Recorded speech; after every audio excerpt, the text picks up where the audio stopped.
Srinath Reddy Mittapalli YouTube channel స్వాగతం. నమస్కారం. నేను మీ శ్రీనాథ్ రెడ్డి మిట్టపల్లి. ఇవాళ వచ్చి డిసెంబర్ 18, 2025 సంవత్సరం. ఇవాళ ముఖ్యాంశాలకు వచ్చినట్లయితే కువైట్ ప్రస్తుత అమీర్ అయినటువంటి Sheikh Mishal Al Ahmad Al Jaber Al Sabah గారు కువైట్ 16వ అమీర్గా బాధ్యతలు చేపట్టి ఇవాళకి కరెక్ట్గా 2 సంవత్సరాలు అయితే ఇంకా పూర్తవుతుంది.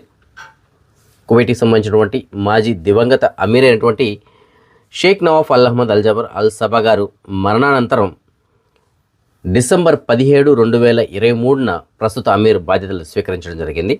సో 2 సంవత్సరాలు పూర్తయిన సందర్భంగా ఆయనకి మనం శుభాకాంక్షలు అయితే తెలియజేద్దాం. ఈయన అధికారంలోకి వచ్చిన తర్వాత చాలా నిర్ణయాలు అయితే తీసుకోవడం జరిగింది. అది కూడా విప్లవాత్మకమైనటువంటి నిర్ణయాలు అయితే తీసుకోవడం జరిగింది. అందులో మన ప్రవాసీలకు కూడా కొన్ని మంచి జరిగేటువంటి నిర్ణయాలు కూడా తీసుకోవడం జరిగింది. సో మొదటగా ఆయన తీసుకున్న నిర్ణయం ఏంటంటే కువైట్లో అభివృద్ధికి ఆటంకం కలిగిస్తున్నారు కొంతమంది అని చెప్పేసి పార్లమెంట్ని రద్దు చేశారు. మొదటగా తీసుకున్న నిర్ణయం అదే. ఎందుకంటే కొంతమంది ఏం చేస్తున్నారంటే అభివృద్ధికి సంబంధించినటువంటి కొన్ని నిర్ణయాలు తీసుకుంటున్నప్పుడు వాటికి పార్లమెంట్ కొంతమంది సభ్యులు ఆటంకం కలిగించేవాళ్ళు. అప్పట్లో పార్లమెంట్ కూడా రద్దు చేశారు చాలాసార్లు. దాంతోపాటుగా ఎన్నికలు కూడా జరగడం జరిగింది. ఒక 3 సార్లకు పైగానే ఎన్నికలు అయితే జరిగే వరుసగా. సో దాంతో ఇంక ఇలా కాదని చెప్పేసి పూర్తిగా పార్లమెంట్ని రద్దు చేసి ప్రస్తుతానికి అమీరే డైరెక్ట్గా అన్ని చూసుకోవడం జరుగుతుంది. సో ప్రస్తుతానికి అభివృద్ధి దిశగా దేశం అయితే దూసుకెళ్తుంది. అలాగే మాదిరి వ్యాలీ విషయంలో కూడా కొత్త నిర్ణయాలు అయితే తీసుకోవడం జరిగింది. కొత్త చట్టాలను కూడా తీసుకొచ్చారు. మాదిరి వ్యాలీ అక్రమ రవాణా అవుతుందో దాన్ని అరికట్టడం కోసం అని చెప్పేసి. అలాగే బంధు ప్రీతి పైన కూడా ఉక్కుపాదం అనేది మోపారు. అంటే జనరల్గా కువైట్లో ఈ వాస్తా అనేది ఏదైతే ఉంటుందో దాన్ని పూర్తిగా రూపుమాపాలి, వాస్తా అనేది ఉండకూడదు అని చెప్పేసి కొత్త నిర్ణయాలు కూడా తీసుకోవడం జరిగింది. అలాగే విదేశీయుల పట్ల కూడా కొన్ని నిర్ణయాలు అయితే సానుకూలంగా తీసుకోవడం జరిగింది. అందులో ఒకటి మనం చెప్పుకోవాలంటే వీసాలకు సంబంధించినటువంటిది. సో కువైట్లో వీసాల పరంగా కొత్త మార్పులు అయితే తీసుకొచ్చారు. ఆ విషయం మనందరికీ తెలుసు. వీసాలు చాలా సులభతరం చేయడం జరిగింది. ఈ విజిట్ వీసాలు కావచ్చు, ఫ్యామిలీ వీసాలు కావచ్చు, టూరిస్ట్ వీసాలు కావచ్చు, ఇలాంటి విషయాలు కూడా కొన్ని కొత్త వెసులుబాట్లు అయితే కల్పించున్నారు. అలాగే చమురేతర ఆదాయాల వైపు కూడా దృష్టి మరలించడం జరిగింది. సో అందులో భాగంగానే ఒకటి టూరిస్ట్ ఏదైతే ఉందో ఆ టూరిజాన్ని బాగా డెవలప్మెంట్ చేయడం కోసం కొత్త ప్రాజెక్టులు అయితే తీసుకోవడం జరిగింది. సో ఇలా చెప్పుకుంటూ పోతే చాలా ఉన్నాయి. సో ఏదైనప్పటికీ ఈ 2 సంవత్సరాల కాలంలోనే కువైట్కి సంబంధించిన అమీర్ కొన్ని విప్లవాత్మకమైనటువంటి నిర్ణయాలు తీసుకొని కువైట్ దేశాన్ని అభివృద్ధి దిశగా ముందుకు తీసుకువెళ్ళడం జరుగుతుంది. కువైట్లో మాదక ద్రవ్యాలకు సంబంధించినటువంటి కొత్త చట్టం అమల్లోకి వచ్చినటువంటి 48 గంటల్లోనే సుమారుగా 30 మంది చిన్నారుల్ని వారి యొక్క కుటుంబాలు ప్రభుత్వానికి అతనికి అప్పచెప్పడం జరిగింది. భద్రతా అధికారులకి అప్పచెప్పారు. సో గవర్నమెంట్ ఏమని చెప్తుందంటే చిన్నారులు ఎవరైనా సరే మాదద్రవ్యాలకు అలవాటు పడి ఆ దిశగా ఎవరైనా వెళ్తున్నట్లయితే వారి కుటుంబ సభ్యులు ఎవరైనా సరే వాటికి సంబంధించిన సమాచారం మాకు అందించండి, దాన్ని మేము చాలా గోప్యంగా ఉంచుతాం, అలాగే ఆ చిన్నారుల భవిష్యత్తు కూడా ఎలాంటి ఇబ్బంది లేకుండా మేము చూసుకుంటాం అని చెప్పేసి అంటున్నారు. సో భద్రతా అధికారులు ఆ విషయాన్ని తెలియజేయడం జరుగుతుంది. అంటే కువైట్లో ఎవరైనా సరే మాదద్రవ్యాలు కనుక అలవాటు పడినట్లు కనుక వాళ్ళ తల్లిదండ్రులు కనుక గుర్తించినట్లయితే వాళ్ళు డైరెక్ట్గా వారికి సంబంధించిన సమాచారాన్ని భద్రతా అధికారులు ఇవ్వచ్చు. వాళ్ళు ఎవరైతే సమాచారం ఇచ్చారో వాళ్ళకి సంబంధించిన డేటాని బహిర్గతం చేయరు. అలాగే ఎవరైతే మాదద్రవ్యాలకు అలవాటు పడింటారో అలాంటి వారిని రీహాబిలిటేషన్ సెంటర్లో ఉంచడం జరుగుతుంది. వారికి ట్రీట్మెంట్ అందిస్తారు. వారిపైన ఎలాంటి కేసులు కానీ నమోదు చేయబడదు. అలాగే వారి భవిష్యత్తు కూడా ఎలాంటి ఇబ్బంది ఉండదు. ఎందుకంటే కేసులు నమోదు చేయరు కాబట్టి ఎక్కడ కానీ వీళ్ళకి సంబంధించిన డేటా ఉండదు. సో భవిష్యత్తు అనేది ఉంటుంది, సజావుగానే ఉంటుంది, ఎలాంటి ప్రాబ్లమ్స్ అయితే ఉండవు. సో వాళ్ళకి మంచి ట్రీట్మెంట్ అయితే అందిస్తాము అని చెప్పేసి వాళ్ళు అయితే తెలియజేస్తున్నారు. అలాగే తల్లిదండ్రులనే కాకుండా వాళ్ళు కుటుంబ సభ్యులతో పాటుగా ఇంకెవరైనా బంధుమిత్రులు ఉంటే వాళ్ళు కూడా వాళ్ళకి సంబంధించిన సమాచారం అయితే తెలియజేయచ్చు. ఎందుకంటే తల్లిదండ్రులు ఒకవేళ చెప్పడానికి మొహమాటం పడవచ్చు, చెప్పలేకపోవచ్చు. సో అలాంటప్పుడు వారి యొక్క బంధువులు ఎవరైనా ఉంటే వాళ్ళైనా సరే సమాచారం ఇవ్వచ్చు. సో వాళ్ళు సమాచారం ఇచ్చినా సరే మేము తీసుకుంటాము. ఎవరైతే ఈ మాదద్రవ్యాలకు అలవాటు పడి ఉంటారో వారిని దాని నుంచి బయటపడేయడానికి మేము మ్యాక్సిమం ట్రై చేస్తాము. వారి భవిష్యత్తుకు మాత్రం ఎలాంటి ప్రాబ్లం ఉండదు అని చెప్పేసి తెలియజేస్తున్నారు. సో ఎందుకంటే కువైట్ ప్రస్తుతానికి మాదద్రవ్యాలను పూర్తిగా కువైట్లో లేకుండా చేయాలి. సో ఆ దిశగా అడుగులు వేస్తున్నారు. అలాగే పిల్లల భవిష్యత్తుగా దృష్టిలో పెట్టుకొని ఈ నిర్ణయం అయితే తీసుకోవడం జరిగింది. అయితే స్వచ్ఛందంగా ఎవరైనా లొంగకుండా వాటికి వాళ్ళు వచ్చి ట్రీట్మెంట్ చేయించుకోకుండా ఎవరైనా ఉండి భద్రతా అధికారులు కానీ దొరికినట్లయితే అప్పుడు మాత్రం కేసులు పెట్టడం జరుగుతుందని చెప్పేసి హెచ్చరిస్తున్నారు. కాబట్టి మ్యాక్సిమం చాలామంది ఇప్పుడు స్వచ్ఛందంగా వెళ్ళి పోలీసులకు లొంగిపోయి ట్రీట్మెంట్ చేయించుకొని బాగా మారిన తర్వాత మళ్ళీ సమాజంలోకి రావడానికి అయితే అవకాశాలు ఉంటాయి. ఆ దిశగానే చాలామంది అయితే వెళ్తున్నారు. చూడండి 48 గంటల్లోనే 30 మందిని వారి యొక్క తల్లిదండ్రులు తీసుకెళ్లి వాళ్ళకి అప్పచెప్పడం జరిగింది. సో భవిష్యత్తులో కువైట్లో మాదద్రవ్యాలు అంటే పూర్తిగా అంతమైపోవాలని చెప్పేసి మనం అయితే కోరుకుందాం.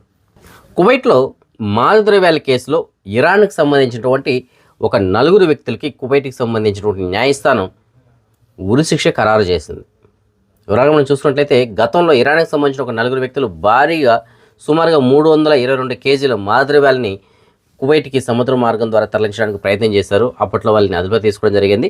దాని తర్వాత ప్రాథమిక కోర్టు ఎదురుగా వీళ్ళకి ఉరిశిక్ష విధించింది. దాని తర్వాత వీళ్ళు అప్పీల్ కోర్టుకి అప్లై చేసుకోవడం జరిగింది. అప్పీల్ కోర్టు ఈ తీర్పుని సమర్థించింది. సో వాళ్ళకి విధించినటువంటి తీర్పు సమంజసమే అని చెప్పేసి సో దాంతో వీళ్ళకి ఉరిశిక్ష అయితే ఖరారయ్యింది.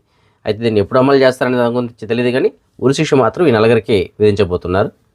కువైట్లోని జహరా గవర్నరేట్ పరిధిలో భారీగా డీజిల్ని అక్రమంగా తరలించడానికి ప్రయత్నం చేసినటువంటి ఒక ముఠాని గుర్తించి భద్రతాధికారులు అదుపులో తీసుకోవడం జరిగింది. ఈ అబ్దల్లీ మజ్రాలు ఏవైతే ఉన్నాయో, అబ్దల్లీలో ఉన్నటువంటి ఫార్మ్స్ ఏవైతే ఉన్నాయో, పొలాలు ఏవైతే ఉన్నాయో అక్కడ ఒక గెస్ట్ హౌస్ దగ్గర భారీగా డీజిల్ని కంటైనర్స్కి నింపుతూ ఉన్నారు. సో దీనికి సంబంధించిన రహస్య సమాచారం అందడంతో భద్రతాధికారులు అక్కడికి చేరుకొని పరిశీలించడంగా భారీగా డీజిల్ ఎదురుగా అక్కడ లభించింది. సో దాని అంతటి కూడా స్వాధీనం చేసుకున్నారు. అలాగే దీనికి సంబంధించి ప్రస్తుతం దర్యాప్తు కొనసాగుతుంది. దీనికి సంబంధించిన వ్యక్తులు ఎవరు, ఏమిటి, దీనికి సంబంధించిన పూర్తి వివరాలు అయితే ఇంకా మనకి తెలియాల్సి ఉంది. కువైట్లో ఇవాళ వాతావరణంగా మనం చూసుకున్నట్లయితే మ్యాక్సిమం మేఘావృతం ఏముంది, చలితో కూడినటువంటి వాతావరణం అనేది నెలకొంది. అయితే ప్రస్తుతానికి మాత్రం కువైట్లో తేలికపాటి వర్షం అయితే పడుతుంది. ఇది ఇవాళ రాత్రి వరకు, రాత్రి 2 గంటల వరకు అలాగ కొనసాగడానికి అతనికి అవకాశం ఉంటుందని చెప్పేసి తెలియజేస్తున్నారు. రేపు మాత్రం ఈదురుగాలులు చాలా ఎక్కువగా ఉంటాయి, చల్లటి ఈదురుగాలులు అయితే ఉంటాయి. రేపు ఉష్ణోగ్రతను మనం చూసుకున్నట్లయితే పగటి వేళల్లో గరిష్టంగా 17 డిగ్రీలు, రాత్రికి వచ్చేటప్పటికి 8 డిగ్రీలకు ఉష్ణోగ్రత అయితే పడిపోవడం ఉంది. ఇవాళ మాత్రం పగటి వేళల్లో 14 డిగ్రీలు ఉంది. ఇప్పుడు ప్రస్తుతానికి రాత్రి వేళకు వచ్చేటప్పటికి 11 డిగ్రీలుగా ఉంది. కానీ రేపు మాత్రం రాత్రి వేళల్లో 8 డిగ్రీలకు పడిపోనుంది. అంటే చలి ఇంకా ఎంత పడిపోనుందో ఒకసారి ఊహించుకోండి. కాబట్టి ఈ చలికి తగినటువంటి జాగ్రత్తలు అయితే తీసుకోండి. సో జాగ్రత్తలు తీసుకోమన్నారు కదా అని చెప్పేసి ఈ బొగ్గు కుంపట్లు, ఎలక్ట్రిక్ హీటర్లు ఎక్కువగా వాడడానికి ప్రయత్నం చేయకండి. సో వాటిని వాడినా సరే తగినటువంటి జాగ్రత్తలు తీసుకోండి. ముఖ్యంగా బొగ్గు కుంపట్లు, ఎందుకంటే అది ప్రాణాంతకం కూడా. ఎందుకంటే ఎవరైనా పొరపాటున వాటిని ఆన్ చేసి కిటికీలన్నీ, డోర్లన్నీ లాక్ చేసేసి పడుకొని నిద్రపోయారనుకోండి, స్ప్రో కోల్పి ప్రాణాలు కోల్పోవడానికి అవకాశాలు ఉంటాయి. కాబట్టి ఎంతవరకు వాడుకోవాలి అంతవరకు వాడుకొని వాటిని ఆపేసి అప్పుడు నిద్రపోండి. అలాగే ఎలక్ట్రిక్ హీటర్లు, దీనివల్ల అగ్ని ప్రమాదాలు జరగడానికి ఎక్కువగా అవకాశాలు ఉంటాయి. కాబట్టి వాటి విషయాలు కూడా కొద్దిగా జాగ్రత్త అయితే ఉండండి. మన భారతదేశ ప్రధానమంత్రి అయినటువంటి నరేంద్ర మోడీ గారికి మరొక అత్యున్నత పౌర పురస్కారం అయితే లభించింది. ప్రస్తుతానికి ఆయన ఓమన్ పర్యటనలో ఉన్నారు. నిన్న మన వీడియోలో చెప్పుకోవడం జరిగింది. ఆయన ఇథియోపియా పర్యటనలో ఉన్నారని చెప్పేసి అక్కడి నుంచి వీడిని ప్రస్తుతానికి ఓమన్కి చేరుకోవడం జరిగింది. ఓమన్ పర్యటనలో ఆయనకి అత్యున్నత పురస్కారం అయితే లభించింది. ఆర్డర్ ఆఫ్ ఓమన్ ఈ పురస్కారం లభించింది. సో ఇథియోపియాలో కూడా ఇదే విధంగా ఆయనకి పురస్కారం అయితే ఇవ్వడం జరిగింది. సో ఇప్పటి వరకు నరేంద్ర మోడీ గారికి సుమారుగా 29 అత్యున్నత పౌర పురస్కారాలు అయితే లభించాయి. సో ఇది ఎంతైనా సరే మనం గ్రేట్ అని చెప్పేసి చెప్పుకోవాలి. ఇంతవరకు మన భారతదేశంలో ఏ ప్రధానమంత్రికి కానీ ఇన్ని పౌర పురస్కారాలు అయితే అందలేదు గతంలో. అలాగే ఓమన్ తోటి ఇవాళ కొన్ని చర్చలు కూడా జరపడం జరిగింది. ద్వైపాక్షిక సంబంధాల పరంగా కొన్ని చర్చలు అయితే జరిపారు. అందులో భాగంగా మన భారతదేశం నుంచి ఓమన్కి దిగుమతి అయ్యేటువంటి వస్తువులు ఏవైతే ఉంటాయో అలాంటి వాటిలో 98% పైగా వస్తువులపైన ట్యాక్స్ అనేటువంటిది ఓమన్లో రద్దు చేస్తున్నట్లు ఓమన్ తెలియజేసింది. అలాగే ఓమన్ నుంచి మన భారతదేశానికి వచ్చేటువంటి వస్తువులు ఏవైతే ఉంటాయో అలాంటి వాటిలో మ్యాక్సిమం చాలా వాటిపైన ట్యాక్స్ అనేటువంటిది తగ్గించబోతున్నట్లు తెలియజేశారు. సో ఏదైనప్పటికీ ద్వైపాక్షిక సంబంధాల బలోపేతం దిశగా ప్రస్తుతానికి అతనికి అడుగులు వేస్తున్నారు. ప్రస్తుతానికి ఆ విధంగా చర్చలు అయితే జరిగాయి. కువైట్లో రేపు తెలుగు సంఘాల ఐక్యవేదిక వారి యొక్క ఆధ్వర్యంలో జాతర, ఇది పక్కా మాస్ అనేటువంటిది ఈవెంట్ నిర్వహించబోతున్నారు. ఖైతాన్లోని ఇండియన్ కమ్యూనిటీ స్కూల్ అని చెప్పేసి మనం చెప్పుకున్నాం కదా. సో ఈ కార్యక్రమానికి హాజరవడానికి సంబంధించినటువంటి ప్రముఖులు ఎవరైతే ఉన్నారో మన భారతదేశం నుండి వస్తున్న వాళ్ళు ఆల్రెడీ కువైట్కి అయితే చేరుకోవడం జరిగింది. జబర్దస్త్ సంబంధించిన టీం, అలాగే సింగర్స్ ఎవరైతే ఉన్నారో వీళ్ళందరూ కూడా కువైట్కి చేరుకోవడం జరిగింది. సో రేపు మధ్యాహ్నం 3 గంటలకి ఈ ప్రోగ్రామ్ అయితే స్టార్ట్ అవుతుంది. రేపు శుక్రవారం చాలామందికి అవకాశం అయితే ఉంటుంది. సో మ్యాక్సిమం ఈ కార్యక్రమానికి హాజరవడానికి అయితే ట్రై చేయండి. ఎందుకంటే ప్రతి ఒక్కరికి ఆహ్వానం అయితే ఉంది, ఇబ్బంది ఏం లేదు. కాకపోతే దీనికి సంబంధించిన పూర్తి సమాచారం కోసం మీకు నేను డిస్ప్లే వాళ్ళకి సంబంధించిన నెంబర్ ఇస్తాను, నెంబర్ కాంటాక్ట్ చేయండి, మీకు ఇంకా పూర్తి వివరాలు అయితే అందిస్తారు. సో ఏదైనప్పటికీ రేపు మధ్యాహ్నం 3 గంటల నుంచి ఈ కార్యక్రమం అయితే ప్రారంభమవుతుంది ఖైతాన్లో ఉన్నటువంటి ఇండియన్ కమ్యూనిటీ స్కూల్ ఆవరణలో. రాయలసీమ ప్రాంత వాసులకి విదేశాలకు వెళ్ళాలంటే పక్క రాష్ట్రాల్లో ఉన్నటువంటి ఇంటర్నేషనల్ ఎయిర్పోర్ట్లను ఆశ్రయించాల్సిన పరిస్థితి అయితే తప్పట్లేదు. అయితే దీనికి సంబంధించి ఎప్పటి నుంచో ప్రభుత్వాన్ని కోరడం జరుగుతుంది. మనకంటూ ఒక ఇంటర్నేషనల్ ఎయిర్పోర్ట్ అందుబాటులో దగ్గరలో ఉండాలి అని చెప్పేసి. మనందరికీ బాగా అందుబాటులో ఉన్నటువంటి తిరుపతి. సో తిరుపతిని ఇంటర్నేషనల్ ఎయిర్పోర్ట్గా ప్రకటించి అక్కడి నుంచి విమానాలు ఇతనికి ప్రారంభించాలని చెప్పేసి కోరుతున్నారు. అయితే ప్రకటించేశారు కానీ విమానాలు ఇతనికి స్టార్ట్ అవ్వలేదు ఇంతవరకు. మరి ఎప్పటి నుంచి విమానాలు స్టార్ట్ అవుతాయో తెలియదు. ఎప్పుడు అడిగినా సరే ఇదిగో అదిగో అని చెప్తూనే ఉన్నారు. సో దీనిపైన కడపకు సంబంధించినటువంటి ఎంపీ అయినటువంటి అవినాష్ రెడ్డి గారు ఇవాళ పార్లమెంట్లో దీనికి సంబంధించి క్వశ్చన్ ఇతనికి చేయడం జరిగింది. సో దానికి ప్రస్తుత పౌర విమానయాన శాఖ మంత్రి అయినటువంటి రామ్మోహన్ రెడ్డి గారు సమాధానం చెప్పడం జరిగింది. సో రాయలసీమ వాసులు బయట దేశాలకి, ముఖ్యంగా గల్ఫ్ దేశాల్లో కువైట్ లాంటి దేశాలకు వెళ్ళాలి అనేసి అంటే పక్కన ఉన్నటువంటి చెన్నై కానీ, లేదంటే బెంగళూరుకి కానీ, లేదంటే హైదరాబాద్ కానీ వెళ్ళాల్సి వస్తుంది. మనకంటూ ఒక ఇంటర్నేషనల్ ఎయిర్పోర్ట్ లేదు. ఇంత దూరం జర్నీ చేసేటప్పుడు చాలా రోడ్డు ప్రమాదాలు జరగడానికి అవకాశం ఉంది. అలాగే చాలామంది ప్రాణాలు ఎదురుగా కోల్పోతున్నారు. కాబట్టి ఇంటర్నేషనల్ ఎయిర్పోర్ట్ మనకంటూ ఒకటి కంపల్సరీగా ఉండాలి అని చెప్పేసి కోరడం జరిగింది. సో దానికి సంబంధించి స్టేటస్ ఏమిటి అని చెప్పేసి ఈయన పార్లమెంట్లో ప్రశ్నించినప్పుడు రామ్మోహన్ రెడ్డి గారు దీనికి సమాధానం చెప్పారు. సో మేము కూడా దీని గురించి ఆలోచిస్తున్నాం. సో తిరుపతిని ఇంటర్నేషనల్ ఎయిర్పోర్ట్ చేయడానికి వీలైనంత త్వరగా మేము అయితే ప్రయత్నాలు చేస్తున్నాం అని చెప్పేసి ఆయన చెప్పడం జరిగింది. సో ఏదైనప్పటికీ మన తరపున అవినాష్ రెడ్డి గారు పార్లమెంట్లో క్వశ్చన్ చేయడం జరిగింది. సో ఇప్పటికైనా సరే గవర్నమెంట్ దీనిపైన సానుకూలంగా స్పందించి వీలంత త్వరగా తిరుపతిని ఇంటర్నేషనల్ ఎయిర్పోర్ట్గా తీసుకొచ్చి మనకి విమానం రాకపోకలటువంటిది ప్రారంభించాలని చెప్పేసి మనం ఇతనికి ఆశిద్దాం. ఎందుకంటే చాలా సంవత్సరాలుగా ఇదే జరుగుతూనే ఉంది. ఎవరో ఒకరు అడగడం, అప్పటికప్పుడు వాళ్ళు స్పందించి ఓకే త్వరలోనే చేసేస్తాం, రేపు నెల, వచ్చే నెల, రేపు సంవత్సరం ఇలా చెప్తూనే ఉన్నారు తప్ప ఇన్ని సంవత్సరాల నుంచి మనం చూస్తున్నాం, ఇన్ని సంవత్సరాల నుంచి వింటున్నాం. కానీ ఇప్పుడు వరకు అక్కడ ఇంటర్నేషనల్ ఎయిర్పోర్ట్ కింద ప్రకటించారు కానీ విమానాలు దిగింది ఇతనికి లేదు. కరోనా సమయంలో మాత్రం ఏదో ఒకటి 2 విమానాలు దిగాయి. దాని తర్వాత అసలు ఆ విమానాలే దిగట్లేదు అక్కడ.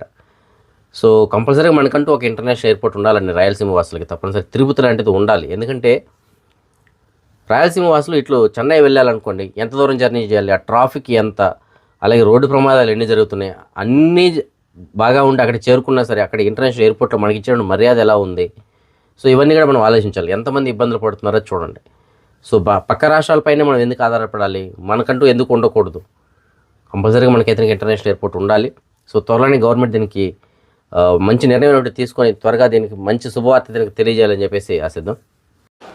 Question number 262, Sri Y.S. Avinash Reddy. Sir, 262, sir. माननीय मंत्री जी. Sir, the answer has been placed on the table of the House. माननीय सदस्य. Sir, my supplementary question number 1, sir. Sir, thousands of people from Rayalaseema, Nelluru, Prakasham districts are working in Kuwait and other Gulf countries, sir. As of now, they are traveling to Gulf countries from major airports like Chennai, Bangalore and Hyderabad, sir. There is a long pending request to run international flights to Gulf countries, to Kuwait and other Gulf countries from Tirupati Airport, sir. Our Tirupati MP also represented to Honorable Civil Aviation Minister, sir. Can I know from Honorable Minister the present status of this request, and by when can we start international flights to Gulf countries from Tirupati Airport, as this decision will substantially reduce the financial burden on our people and will also reduce the inconvenience they are facing right now, sir.